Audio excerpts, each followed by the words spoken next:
Khulumka ani Kristoni takute bufuk songno tini ang norok bai kaitoni kothoma kahamno share khlaina muchungo Luke suimani 3 অধ্যায় 10 ni simi 18 jora tinini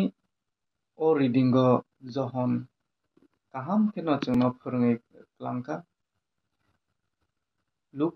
johon lukurokno phwrwngma haikhe chungno bo phwrwngo je o naisingmani molo chung tam tam khlaina nang johon saka kha kifilna nangnai repentance chung repent khlaina nangnai chini hamya khlaimano khibiwi kaham lama tei himnani bagwi buino thokokya wngyani bagwi tatal kokno sayani bagwi tei buino sikri sokro khlaiwi rang puisa naya wngnani bagwi tei chungno johon kaisa hope rwkha asa rwkha je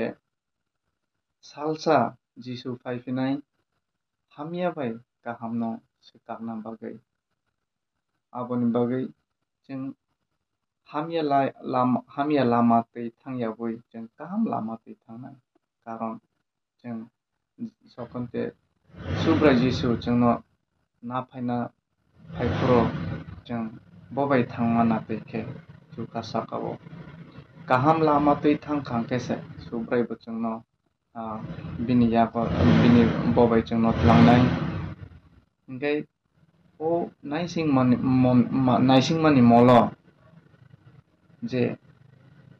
chung chuksak buino chubanani nangnai hamya samungno ma khibinai hingkhe johon chungno phwrwngna naimani hinkhe haise kaitoni lama tei himnani hinkhe chung kaham tei kwbui lama tei ma himnai hamya no khibiwi kaham lama tei himnani nangnai abo johon chungno phwrwngwi klangkha tei chungbo johon phwrwngma haikhe no chini kha no kifilwi rwnai buino chubanai tei tatal kokrok sayawi chung kwbui kokno sawi kwbui bai tongwi chung kaham lama tei himnani nangnai chini tomung kwcham no khibiwi tomung kwtal no romwi kaham lama tei ma himnai subraini muchungma tei ma himnai kaitor muchungma tei khe chung himnani nangnai haikhese chung o naisingmani mol chung kaham khe palaimannai aboni bagwi haidi chung joto kaitoni muchungma tei khe chung himlainai tei o naisingmani mol no kaham khe palainai hambai।